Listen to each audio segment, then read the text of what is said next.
Allahu Akbar, Allahu Akbar.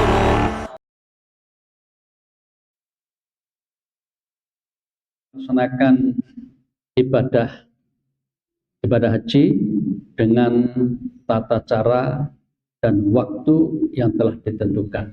Jadi ada caranya, ada waktunya. Apa saja yang dilakukan ketika haji? Secara umum dapat kita sampaikan bahwa ibadah haji itu dilakukan mulai tanggal 8 dan bisa berakhir tanggal 12 atau 13. Tanggal 13 ya. Jadi haji itu bisa ditempuh dalam waktu 8, 9, 10, 12 atau berapa? 5 atau 6 hari saja ibadah haji. Kurang dari itu tidak bisa. Jadi 8, 9, 10, 11, 12 itu sudah paling cepat ya. Nah kebanyakan kalau orang Muhammadiyah ngambil yang sampai 6 hari, tanggal 8 sampai tanggal 13. Kalau yang lainnya karena ingin segera selesai, tanggal 12 sudah usahakan selesai. Di Muhammadiyah sering ngambil tanggal 13. Jadi nanti ada istilah nafar awal, nafar sani. Apa yang dilakukan ketika haji? Yang pertama tanggal 8, ihram haji. Sebelumnya perlu kita ingat kembali bahwa haji itu ada 3 model. Ada haji tamattu, ada haji qiran, dan haji ifrad. Orang Indonesia umumnya haji tamattu. Ya. Haji tamattu artinya begitu kita datang ke tanah suci langsung umroh. Jadi tidak haji, umroh dulu. Setelah umroh selesai baru haji. Itu namanya haji tamattu. Kalau ifrad ya haji yang diutamakan, haji dulu. Kalau qiran satu kegiatan untuk 2 niat. Jadi haji dan umroh bersama-sama. Kita haji tamattu berarti umroh dulu. Nah umroh dulu ini karena Indonesia itu banyak, sekitar 220.000 ya. Tidak tahu ada tambahan lagi, kabarnya ada nambah sehingga menjadi 230 atau berapa ya. Pokoknya di atas 200.000. Karena banyak maka ada istilah 2 gelombang. Gelombang pertama, gelombang kedua. Apa bedanya? Kalau gelombang pertama itu langsung diarahkan ke Madinah lebih dulu. Kemarin prakteknya tahun ini tanggal 1 sampai tanggal 15. Gelombang pertama. Gelombang kedua, Sidoarjo kemarin termasuk gelombang 2. Jadi dari Indonesia, Surabaya langsung ke Mekah. Sehingga Madinah nanti diakhirkan, tapi tetap ke bagian Madinah. Jadi yang gelombang pertama dari Madinah nanti di Mekah selesai langsung pulang ke Indonesia. Nanti yang dari gelombang 2 ke Mekah haji ya. Kemudian sebelum pulang diajak ke Madinah dulu. Jadi tetap aja mendapatkan kesempatan yang sama, kurang lebih sekitar 40 hari. Ada kadang 41 hari gitu. Ya sekitar 40 hari. Padahal hajinya hanya 5-6 hari. Ya karena mengurus orang banyak, jadi tidak bisa dibikin cepat gitu. Nah yang bisa cepat itu yang program Haji Plus itu aja 26 hari. Ya 26 hari. Ya sekarang tidak kasih nama Furoda ya. Furoda itu pun bermacam-macam, ada yang tahun ini daftar, tahun ini berangkat, ada juga begitu. Ada yang juga antri. Baik para jamaah, mari kita ingat kembali tentang prosesi haji ini. Jadi setelah, karena ke orang Indonesia itu haji tamattu semua, berarti umroh semua sudah. Baik gelombang pertama, gelombang kedua sudah selesai umroh. Yang gelombang pertama umrohnya dari Madinah beralih, yang gelombang kedua dari Jeddah atau di atas pesawat. Sama saja dibolehkan. Tarjih yang belakangan ini menentukan di Jeddah. Tapi warganya masih banyak yang mengamalkan di atas pesawat. Karena ulama Saudi pendapatnya di pesawat, bukan di Jeddah. Malahan gitu. Jadi ulama Saudi itu pendapatnya untuk mikot itu bukan di Jeddah, tapi di pesawat.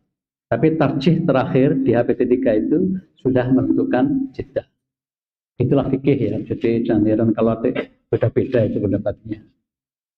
Allah Maha tahu. Nah, jadi asal hambanya itu tulus ikhlas gitu, udah mikir bener-bener mikir ya, salah pun dapat pahala. Itu enaknya itu jadi orang Islam. Nah, baik gelombang pertama, kedua sudah umroh. Setelah selesai umroh, nunggu sampai datangnya tanggal 8 ini baru haji. Nah, hajinya sama-sama, enggak seperti umroh. Umrohnya beda-beda, ketatannya beda-beda. Kalau haji sama-sama. Tanggal 8 harus dimulai. Nah, karena kita sudah berada di Mekah, maka mikotnya di Mekah. Seandainya kita haji, misalnya ifrad ya, maka ihramnya ya di Jeddah atau di Madinah beralih. Andainya kita haji ifrad. Tapi karena kita haji tamattu, maka umroh dulu selesai, maka kita seakan-akan menjadi warga Mekah. Nah, karena warga Mekah, maka ketika mulai haji, mikotnya dari Mekah itu. Itu ceritanya. Nah, para jamaah, apa yang dilakukan ketika sudah berada di Mekah tanggal 8 ini? Program pemerintah, tanggal 8 pagi, jamaah dikerahkan langsung ke Arafah. Langsung ke Arafah. Arafah itu masih besok kegiatannya, tapi lebih awal dikirim supaya ya tidak repot. Saking banyaknya jamaah itu. Saya pernah mengalami itu beberapa kali. Dari Mekah langsung dibawa ke Arafah. Karena saya bertugas pemerintah itu 3 kali. Pertama tahun 98, yang kedua tahun 2002, yang ketiga 2011. Itu tugas pemerintah. Jabal Nur 2 kali ya. Kalau Jabal Nur bisa ngatur sendiri ya. Sehingga kita bisa tarwiyah dengan luasa. Pernah dengan pemerintah itu, karena kebanyakan jamaah itu orang kita, satu kloter, akhirnya kita ajak untuk apa?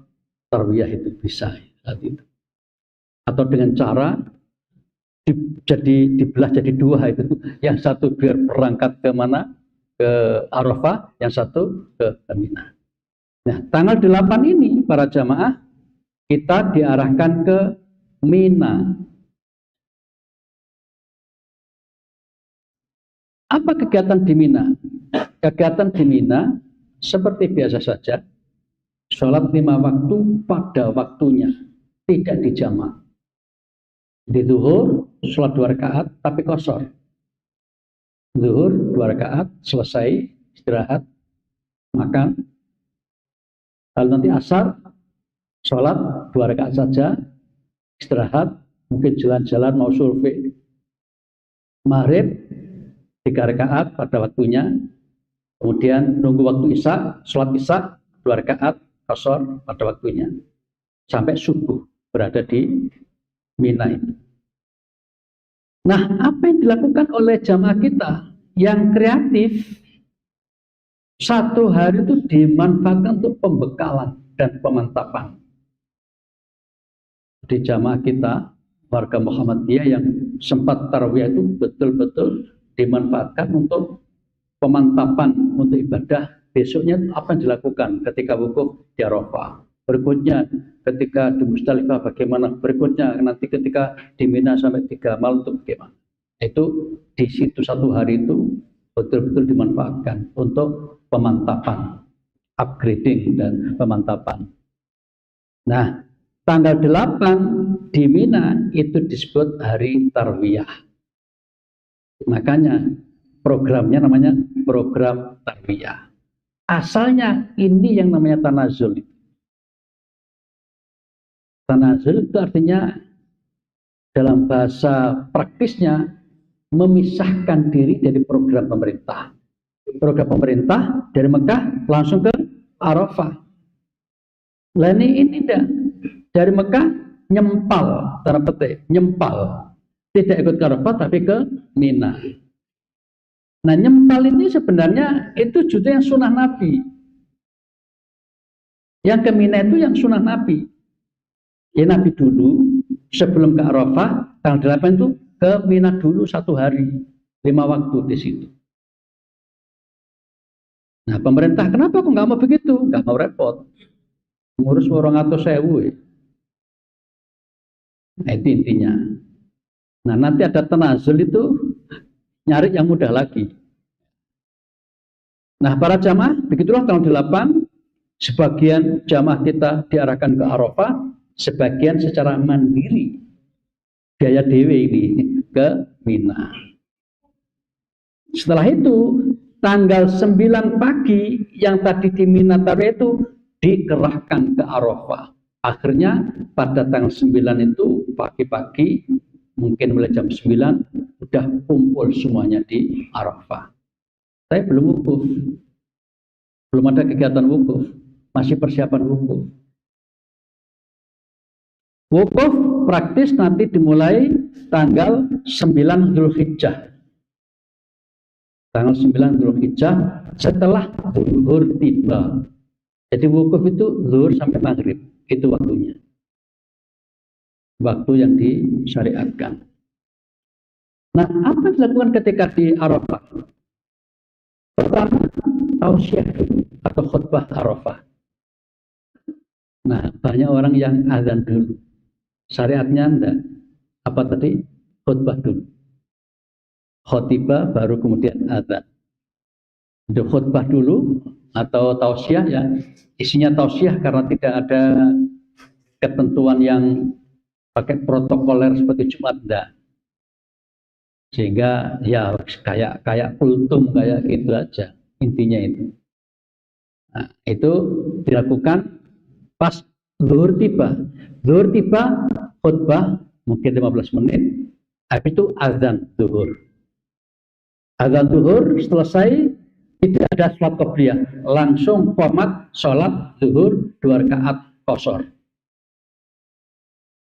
Setelah itu qomat lagi menjamak asar, ditarik, ditakdimkan ya, sehingga jamak qashar takdim. Zuhur, asar dilakukan waktu zuhur dengan 1 kali adzan, 2 kali qomat. Setelah itu kemudian berzikir sampai menjelang maghrib. Itu kegiatan wukuf. Nah, kegiatan zikir ini yang paling penting adalah zikir tauhid, yaitu bacaan yang kita baca setelah selesai sholat itu, la ilaha illallah wahdahu la syarikalah lahul mulku walul hamdu wa huwa ala kulli syai'in qadir. Intinya mentauhidkan Allah Subhanahu wa taala. Selain itu doa yang paling banyak dianjurkan adalah doa sapu jagat. Rabbana atina fid dunya hasanah wa fil akhirati hasanah wa qina. Selain itu adalah pertaubatan, membaca istighfar sebanyak mungkin. Nah, selain itu boleh berdoa apa saja. Itu ketika wukuf di Arafah. Waktunya zuhur sampai maghrib. Waktu asar tiba, tidak usah karena kita sudah sholat asar di awal waktu zuhur tadi. Idealnya begitu maghrib tiba langsung meninggalkan Arafah. idealnya. Begitulah Nabi dulu beri contoh. Tapi dalam prakteknya ya tidak mungkin bisa bersama-sama. Orang sekitar 3 juta.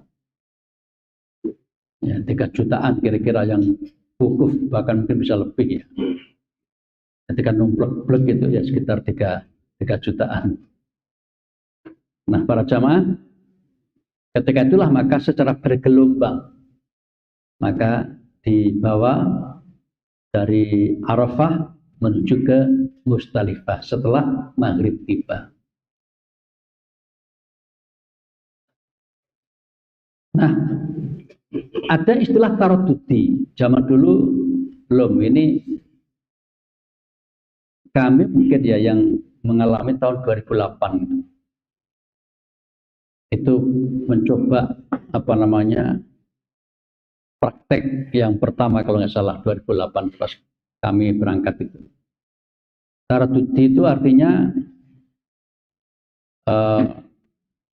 satu mobil bisa digunakan oleh beberapa rombongan. Jadi misalnya jamaah itu tadi kan sekitar 3 juta ya. 3 juta itu misalnya kalau sekali pemberangkatan membutuhkan misalnya sekian puluh ribu kendaraan. Itu kalau dibiarkan begitu, maka kendaraan jalan akan macet. Maka dilakukan dengan cara separuh. Jadi satu kendaraan ya jemput, kemudian mengantar kemana? Ke Musdalifah, kendaraan yang sama balik lagi. Sehingga kendaraan yang mestinya 1.000 menjadi cukup 500. Sehingga melonggarkan jalan. Itu kira-kira diterapkan mulai tahun 2008. Sistem taradudi. Nah, para jamaah, itu teknis ya. Nah, syariatnya adalah dari Arafah dibawa ke Musdalifah. Malam tanggal 10 itu. Lainnya karena prakteknya macam-macam itu, kendaraannya juga terbatas. Akhirnya ada yang persis maghrib itu diberangkatkan, ada yang jam 7 diberangkatkan, ada yang jam 8 baru berangkat, ada yang jam 9, bahkan mungkin jam 10 baru berangkat. Apalagi ketika ada gangguan kepadatan balik kangelan gitu misalnya itu, tambah lama lagi. Yang penting bahwa jamaah dari Arafah bisa diboyong ke Musdalifah. Di Musdalifah ini syariatnya semalam suntuk. Semalam suntuk sampai subuh maksudnya. Apa kegiatannya ketika di Musdalifah? Kegiatannya adalah yang pertama begitu sampai sholat maghrib dan isya di qashar jamak qashar. Jadi maghrib dulu 3 rakaat, baru kemudian isya 2 rakaat. Prakteknya 1 kali adzan, 2 kali qomat kayak zuhur asar tadi itu.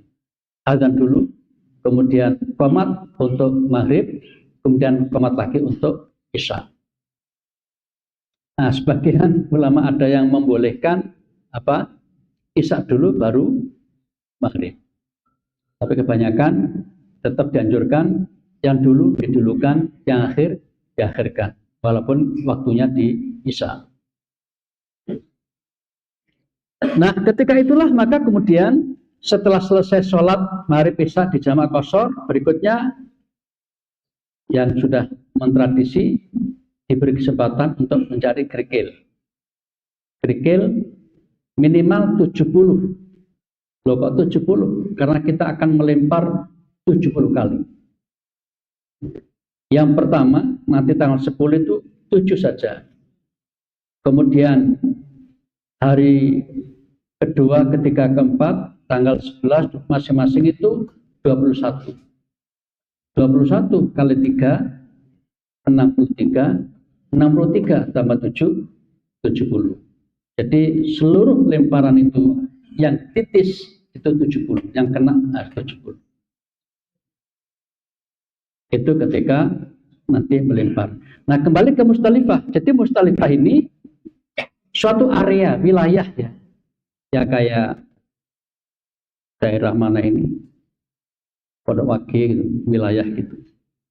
Nah, kita diminta di sana untuk mabit bermalam.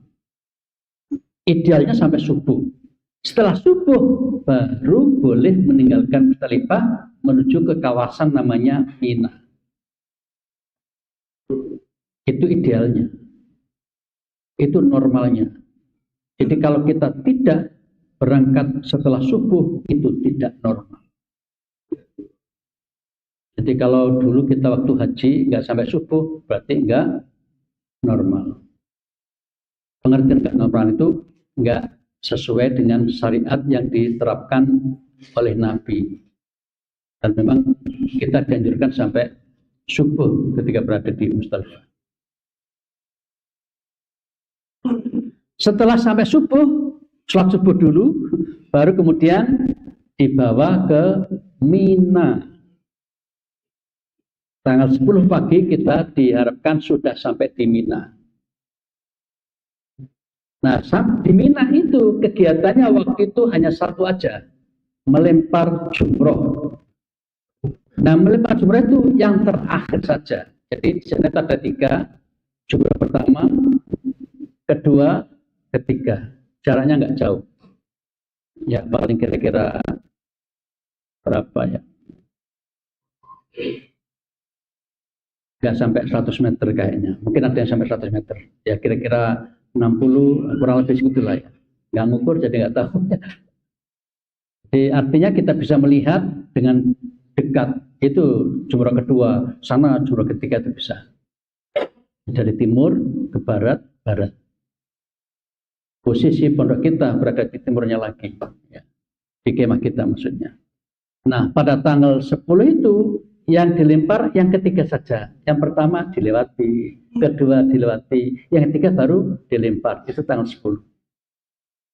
Nah, melemparnya Nabi dulu waktu duha. Atas dasar itu sebagian ulama mengatakan afdolnya di waktu duha. Nah, karena nggak ada contoh lain, hanya satu kali masalahnya. Nah, sebagian ulama mengatakan itu kebetulan saja. Sempatnya waktu duha, sehingga jam berapa saja boleh katanya begitu. Nah, itulah fikih ya. Tapi yang paling aman ya kalau bisa mengamalkan sesuai yang dilakukan oleh Nabi, sehingga lebih enak untuk dikatakan sunnahnya ya waktu duha. Kemudian jika nggak bisa waktu kapan saja. Pemerintah Indonesia tidak menganjurkan waktu duha, bukan karena tidak ngerti itu sunnah, tapi karena itu dipilih oleh orang-orang yang besar-besar itu, yang kuat-kuat itu, sehingga dikhawatirkan kita nanti menjadi korban. Korban apa? Korban keinginan mereka yang sangat kuat itu untuk bisa melempar di waktu duha itu. Nah, kita dianjurkan habis duha atau habis sasar itu biasanya. Yang jelas tanggal 10 hanya itu yang kita lakukan.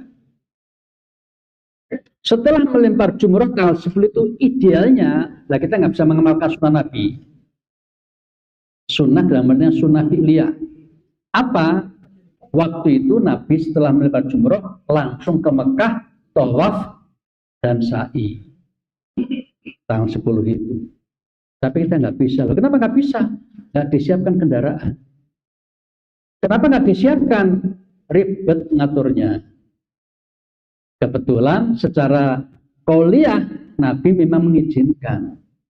Jadi ini menariknya di manasik haji itu, setelah Nabi melakukan itu terjadi dialog Nabi dengan sahabat, ya Rasul, bagaimana seandainya tanggal 10 itu setelah melempar jumroh itu lalu kemudian menyembelih atau cukur, apa kata Nabi? Boleh saja. Boleh saja. Sehingga 3 amalan melempar jumroh, tawaf dan menyembelih ini yang penting 2 dilakukan, sudah boleh tahallul awal. Nah, kita orang Indonesia umumnya setelah melempar tadi yang ketiga itu, yang muraqabah, yang terakhir itu, kemudian cukur rambut. Nah, setelah itu kemudian namanya tahallul awal. Begitu kita dinyatakan tahallul awal, sudah boleh menggunakan baju yang biasa. Sebelumnya, mulai tanggal 8 tadi itu pakai kain ihram. Tanggal 8, 9, 10, 3 hari kita pakai kain ihram. Lumayan ribet itu pakai kain ihram. Dan juga tidak boleh potong kuku, nggak boleh potong rambut, segala macam kan. Ketika kita dalam keadaan ihram. Nah, setelah itu, ya, karena kita orang Indonesia ini tidak bisa mengamalkan sunnah fi'liyah Nabi yang langsung tawaf tadi itu, maka kita kemudian mencukur rambut tanggal 10 itu. Nah, begitu selesai cukur rambut, maka kita sudah dianggap tahallul awal. Begitu. Nah, katanya ada sih 1-2 orang yang nekat tawaf. Jadi begitu pagi mungkin dapat yang bagian awal ya, yang mengambil fikih gampang itu, yaitu habis subuh karena lancar sekali, mungkin jam 5 udah nyampe di Mina, langsung nekat jalan menuju ke Mekah. Kalau 7 kilo itu kira-kira berapa lama perjalanan? Jalan kaki? 1 jam, cukup ya? Oke lah, dianggap 2 jam ya. Sampai di Mekah sana, lalu tawaf itu paling tidak 1 jam. Sa'i paling tidak kurang lebih ya 1 jam, 2 jam. Nah, setelah itu loyo kan, dikon melaku menenang Mina. Kalau Nabi dulu pakai kendaraan, pakai onta. Nah, kita pakai bis kan, sama saja. Hanya karena keterbatasan kendaraan itu sehingga kita tidak bisa mengikuti pola praktek Nabi untuk yang bagian ini. Ya. Tapi Nabi secara lisan mengatakan boleh, ini boleh, ini boleh. Nah, kita mengamalkan yang boleh-boleh tadi itu. Jadi kita juga masih mengikuti sunnah Nabi, tapi sunnah qauliyah, bukan sunnah fi'liyahnya. Untuk yang tanggal 10 tadi itu. Sehingga kita mencukupkan begitu selesai melempar, potong rambut, kemudian tahallul awal. Nah, potong rambut ini idealnya gundul pacul, gundul pacul, lontos, sehingga tidak ada sedikit pun rambut yang tersisa. Ya, pokoknya gundul lah. Nah, itu dalam bahasa Arab namanya tahlik. Tahlik. Jadi gundul pacul namanya tahlik. Kalau seperti saya ini namanya taksir. Taksir. Syariatnya hanya 2 ini sebenarnya. Tahlik atau taksir. Tapi kebanyakan kita tidak mengamalkan 2 itu. Tapi apa? Cerit itu untuk perempuan itu. Syariat memotong sedikit itu untuk perempuan. Saya pernah diperingatkan oleh orang sana itu nggak boleh itu gitu. Mungkin yang pendapat yang keras ya. Tapi pendapat yang lunak, laki-laki boleh seperti perempuan. Sehingga waktu tahallul awalnya bisa cukup potong rambut seperti perempuan. Nah, kalau yang di hadis itu ya apa namanya, tahlik atau taksir. Tahlik itu gundul, taksir dikurangi. Seperti saya ini dikurangi. Kalau cerit itu bukan tahlik, bukan taksir.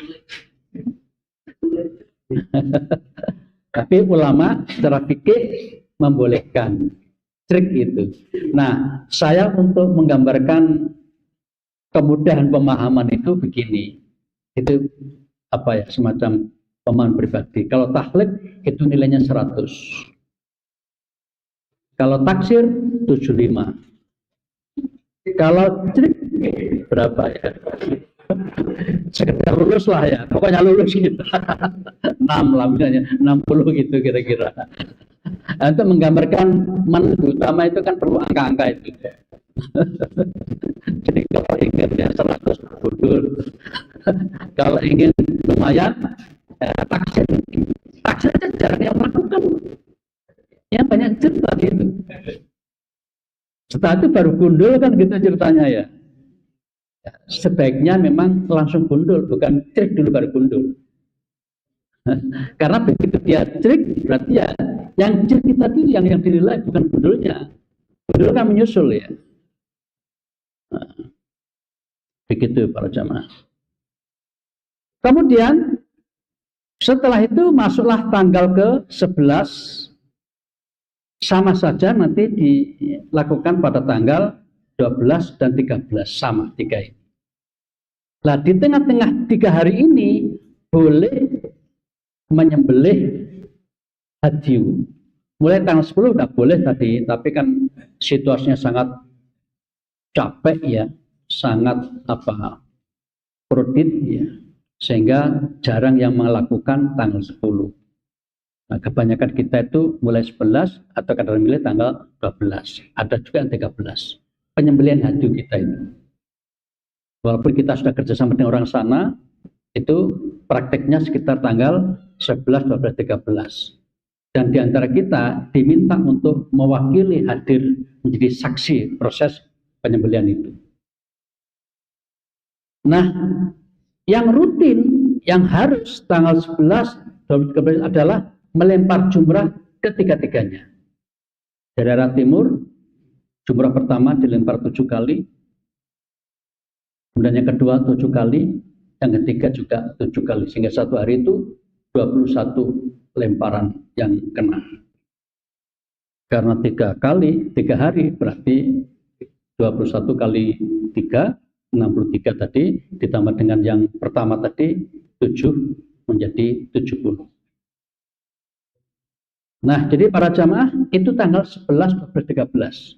Di sela-sela itu tadi dikatakan di sini boleh digunakan untuk menyembelih hadyu. Silakan. Nah, ini yang normal. Dalam suasana normal berada di Mina itu kita menginap mabit. Nah, nanti pemerintah punya program baru yang mestinya menginap mabit di Mina menjadi mabit di hotel. Nah, itu ceritanya. Itu dikatakan tanazul, terpisah dari program yang aslinya. Aslinya adalah bermalam di Mina. Tapi karena sesuatu dan lain hal, menginapnya di hotel, nanti melemparnya tetap ke Mina, tetap. Jadi paginya datang ke Mina lagi, melempar, kemudian selesai, pulang lagi ke hotel. Besoknya kembali lagi ke Mina, melempar lagi, terus ke hotel lagi. Itu yang namanya tanazul. Nah, bagaimana hukumnya? Nanti kita bahas itu.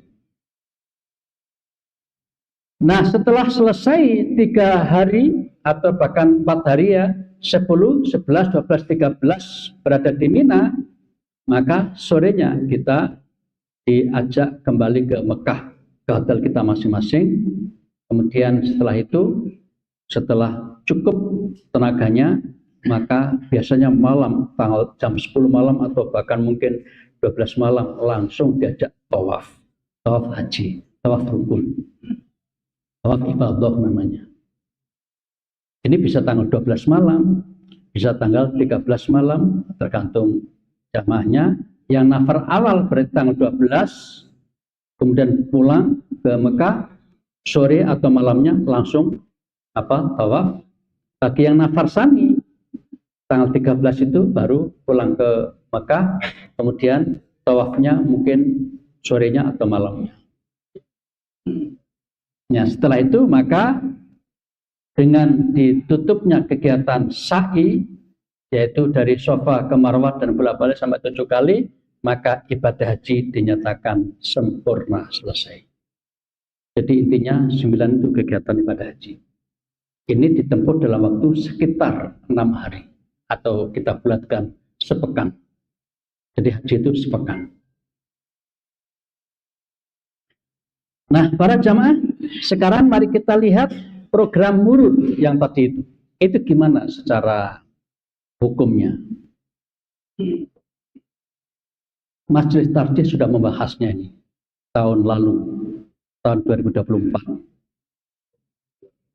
Secara umum, Majelis Tarjih menetapkan bahwa program murur itu dibolehkan. Nah, kelihatannya NU juga membolehkan, MUI juga membolehkan. Jadi bagi kita, bagi panjenengan yang punya buku Tarjih Jilid 3, bisa dibuka pada halaman 481, 482, itu sudah ada isyarat tentang kemungkinan bolehnya murur itu. Kemudian dibahas lagi tahun 2024 itu tentang persisnya, tentang kegiatan murur ini. Nah, bagaimana prosesinya? Disebutkan di situ. Yang pertama, jadi Musdalifah yang menjadi tempat untuk murur itu didatangi setelah maghrib tiba, waktu maghrib dari Arafah menuju ke Musdalifah. Nah, dalam perjalanan itu talbiyah tetap diberlakukan. Labbaik Allahumma labbaik, labbaik la syarika laka labbaik, innal hamda wan ni'mata laka wal mulk la syarika lak. Talbiyah ya. Itu terus digaungkan ya. Semenjak dari Arafah menuju ke Musdalifah dalam perjalanan. Sampai di Musdalifah tetap dianjurkan itu ya. Nah, di Musdalifah nanti syariat yang pertama kali dituntunkan adalah sholat maghrib isya tadi itu ya, di jamak qashar secara takhir. Mestinya waktu zuhur tapi dilakukan waktu asar. Nah, idealnya ketika berada di Musdalifah itu sampai subuh. Sampai subuh. Ini hadisnya, hadis Muslim. Wasol fajr, Nabi sholat subuh. Ya, kemudian di situ dikatakan ada adzan, ada qomat. Jadi Nabi di Musdalifah sampai subuhan di sana. Ya, intinya itu. Kemudian itu bagi orang normal. Nah, bagi orang yang ada uzur, ada halangan, maka ketika di Musdalifah itu tidak harus sampai subuh. Tapi dibolehkan murur. Nah, tadi itu sekedar lewat saja. Tapi prakteknya tuh ya nggak lewat saja, ya berhenti ya. Kemudian benroh di Musdalifah itu kaya apa sih delok wong akeh sama akeh iku. Nah, itu ada kegembiraan tersendiri. Lah sehingga pada saat itu jika memungkinkan diajak turun, ketika bisa turun ya. Kemudian kalau perlu, kalau bisa ngambil air wudhu di dekat musola di situ, kemudian sholat maghrib bisa di situ selesai. Kalau masih memungkinkan cari kerikil yang nggak kebagian kantong ya. Nah setelah itu baru kemudian langsung menuju ke Mina, sehingga tidak sampai menginap, tidak sampai subuh di situ. Itu yang namanya murur itu.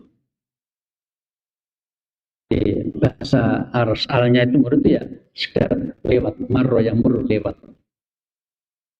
tidak sampai menginap. Nah apa dalilnya? Wong Nabi loh prakteknya sampai subuh. Lah kenapa ini kok dibolehkan belum subuh sudah ke Mina? Ini hadisnya.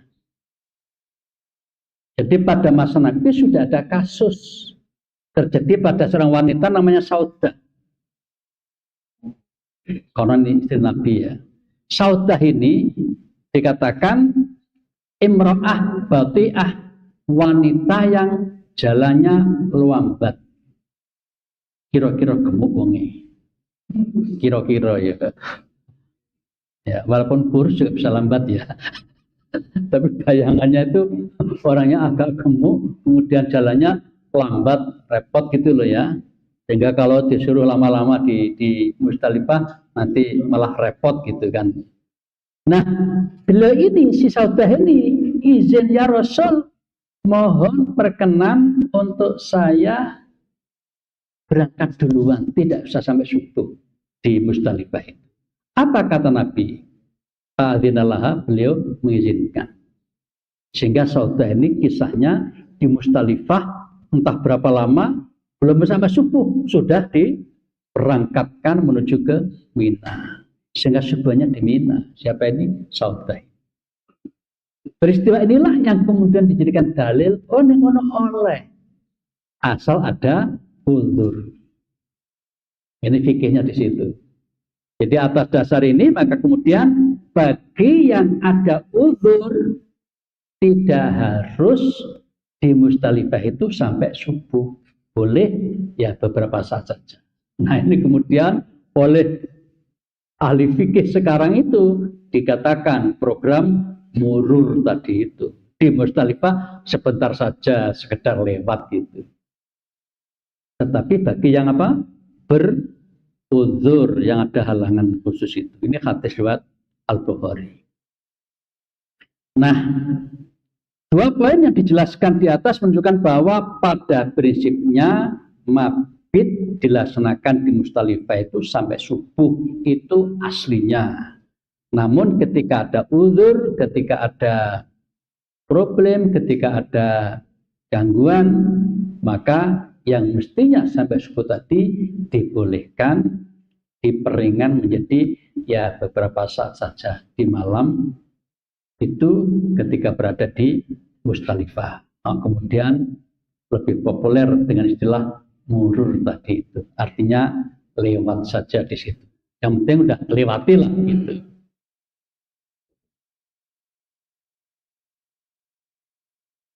Nah, para jamaah, program murur ini diberlakukan bagi orang-orang yang terkena penyakit rezeki istilahnya, atau lansia atau difabel, dan juga boleh walaupun nggak sakit tapi dia pendamping.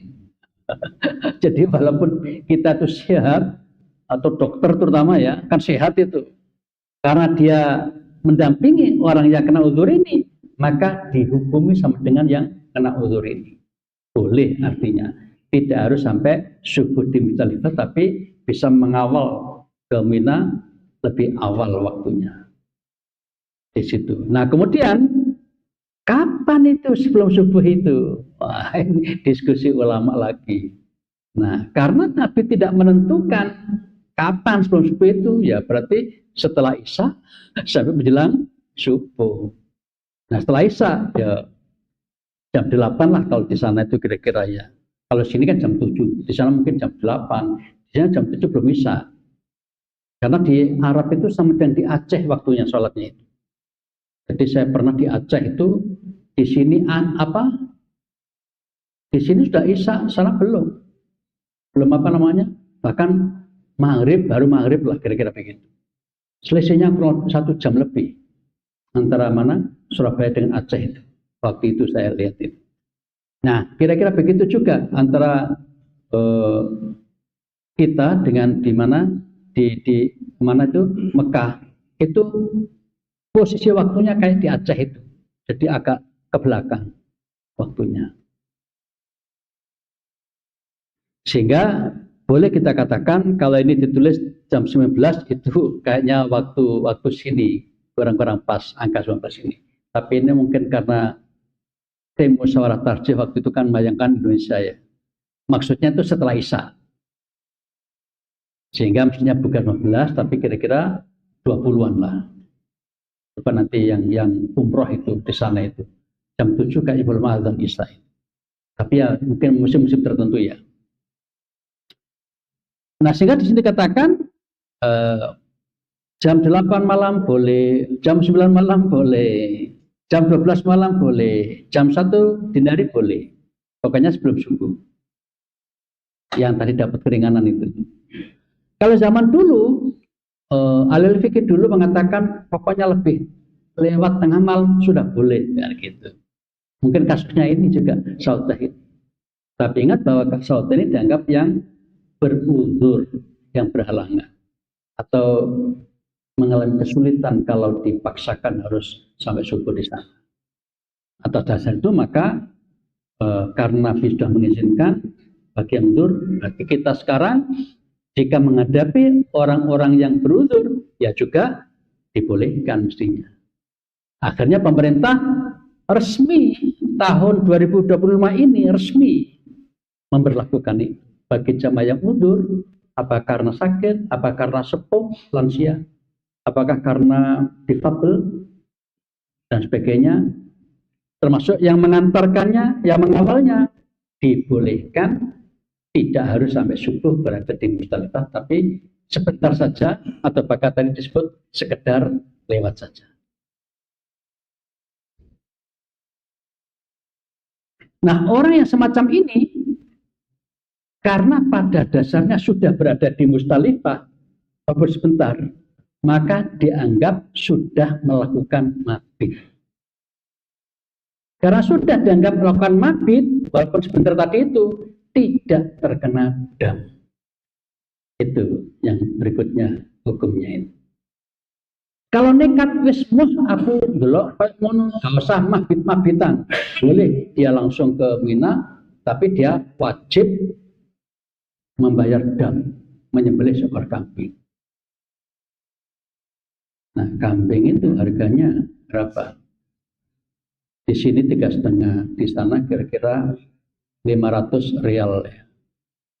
Murah di sana berarti ya. Tapi formal itu 600 rial. Kalau pemerintah waktu itu bank 6 kali 5 berapa? 3 juta saja. Oh, lebih murah sana. Tapi nggak tahu juga sebesar apa kambingnya, itu ada proses. Jadi artinya secara umum lebih murah itu harga. Apalagi nanti kalau lewat yang nggak jelas-jelas itu hanya 300 bayarnya itu kan.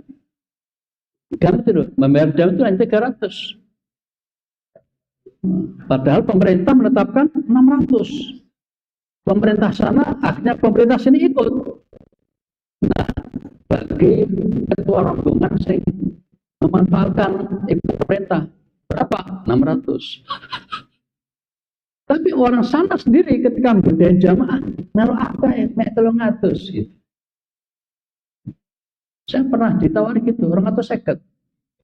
Ketika ya lu dapat 500, 600, itu 250. Lu sampai juga gelap.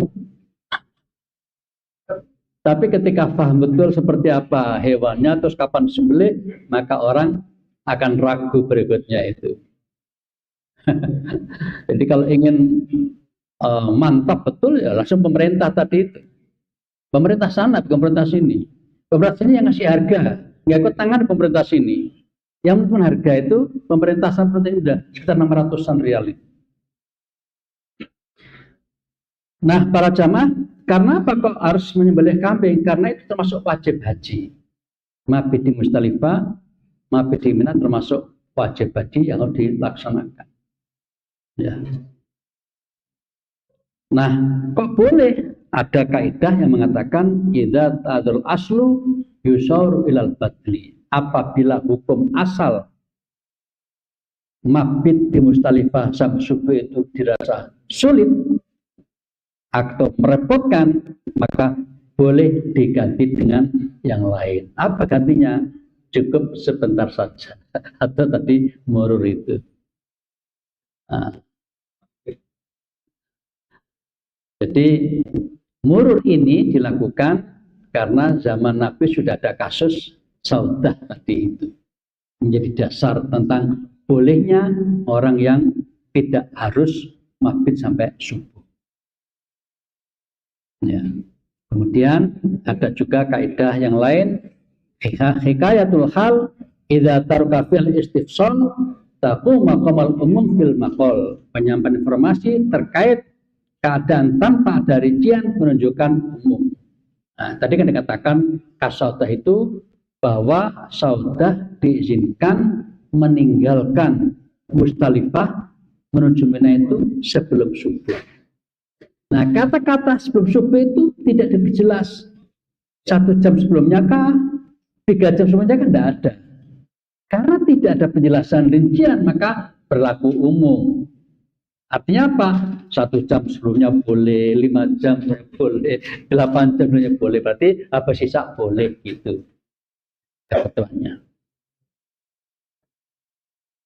Nah, untuk program yang murur ini dapat disimpulkan pada prinsipnya secara normal jamaah itu dituntunkan untuk mabit di Musdalifah itu semalam suntuk sampai dengan subuh. Itu yang normal, aslinya begitu. Itulah yang dicontohkan Nabi, yang dipraktikkan Nabi dan para sahabat yang normal. Adapun bagi yang ada uzur, pas ada kasus Saudah tadi itu, nah zaman sekarang kita mungkin ada kondisi fisik yang tidak normal, tadi ada difabel, kemudian mungkin ada gangguan yang lain, maka dibolehkan di Musdalifah tidak harus malam suntuk sampai subuh, tapi boleh ya sebagian waktu saja. Lalu dikatakan boleh murur ini. Dan yang ketiga dikatakan bahwa jamaah yang memenuhi kriteria boleh murur karena uzur tadi itu boleh dilakukan selama batas antara waktu isya dengan sebelum subuh tadi. Dan karena dianggap sudah mabit di Musdalifah, tidak terkena dam. Itu. Yang kedua, saya tambahkan sedikit, tanazul. Tadi kan baru murur ya. Nah, tanazul ini singkatnya para jamaah, tanazul itu wirawiri. Dari mana? Dari Mina ke hotel. Wirawiri dari Mina ke hotel. Hotel itu di Mekah. Ya. Dikatakan sini pada hakikatnya tanazul yang dimaksud oleh pemerintah adalah pulang ke hotel di sela-sela ibadah yang dituntunkan selama di Mina. Idealnya di Mina tadi kan menginap bermalam tanggal 11, 12, 13, kurang lebih 3 malam lah ya. Idealnya di Mina itu. Tapi karena situasi dan kondisi tertentu tidak sampai menginap di Mina, tapi nginapnya di hotel. Jadi tanazul ini mungkin bahasa lebih sederhananya di luar ketentuan. Bukan, enggak bagus ya. Di luar ketentuan. Di luar ketentuan normal. Nah, itu mungkin yang pas ya. Di luar ketentuan normal. Ketentuan normalnya itu di Mina mestinya menginap selama sekian hari itu. Tapi karena situasi itu dibolehkan, kemudian nginapnya di hotel. Itu namanya tanazul di situ. Lah kita dulu tanazul itu ke Araf apa tadi? Ke Mina tarawiyah itu. Karena apa? Dianggap tidak sesuai ketentuan pemerintah Indonesia.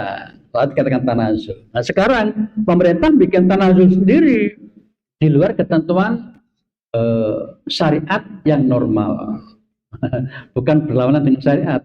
Di luar ketentuan syariat yang normal.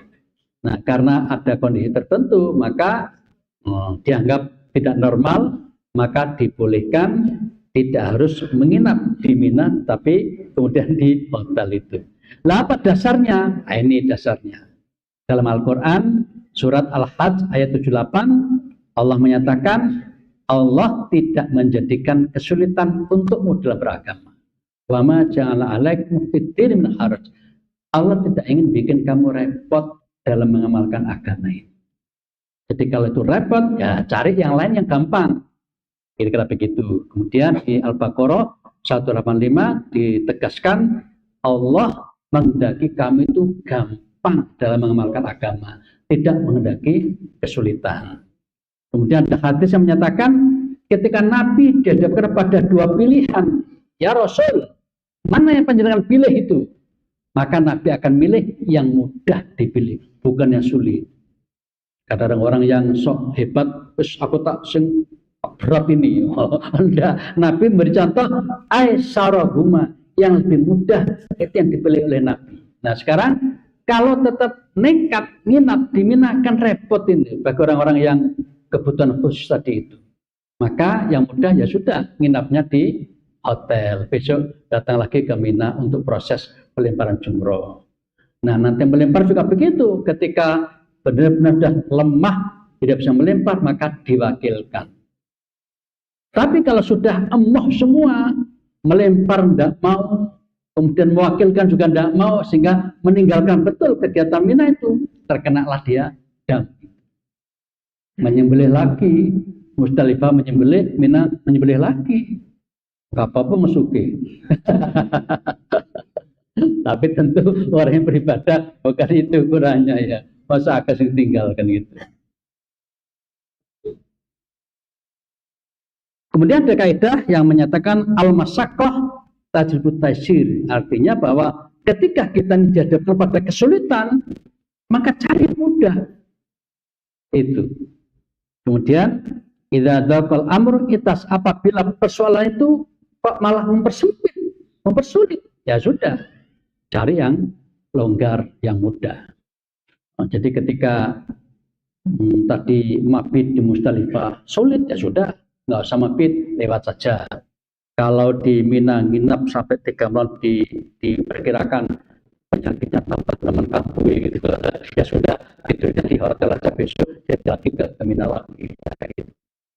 Jadi nggak bisa melempar, tetap diajak ke Mina, tapi kemudian lemparnya diwakilkan seperti itu. Kesimpulannya,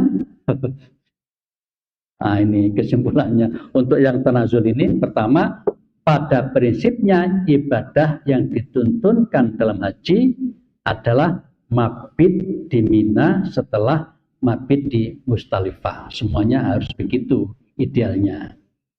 Tetapi dibolehkan tanazul bagi mereka, yaitu tidak lagi menginap di Mina tapi di hotel, itu bagi orang yang punya halangan atau berkebutuhan khusus yang diberikan syariat, seperti risiko sakit, lansia, difabel, ataupun udzur yang lain, atau bahkan yang tadi harus mendampingi. Jadi walaupun sehat tapi dia punya kewajiban mendampingi orang-orang ini, maka dihukumi sama dengan yang kena udzur tadi itu.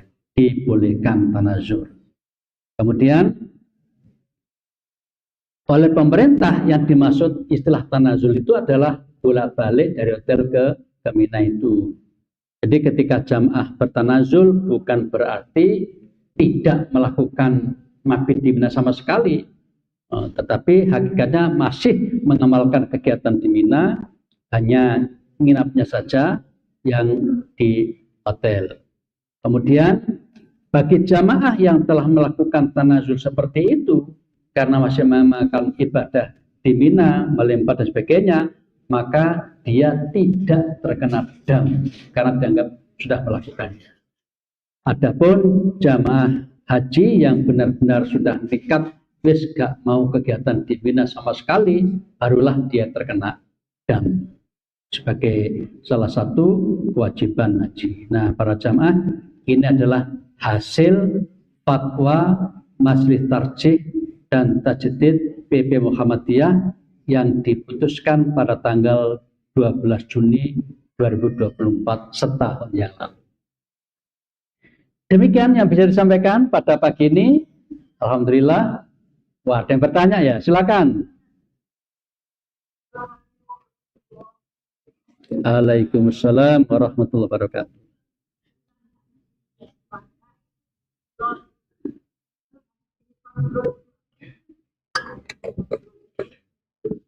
Pengertian ya.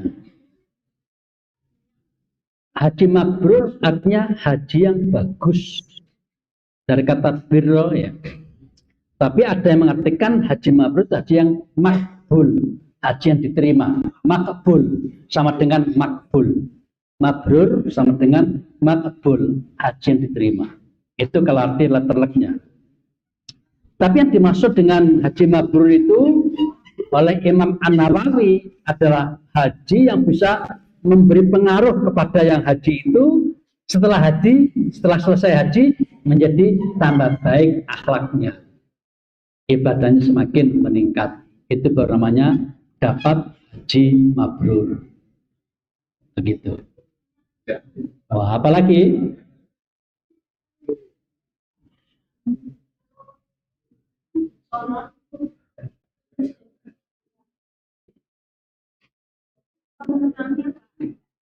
sholat, kemudian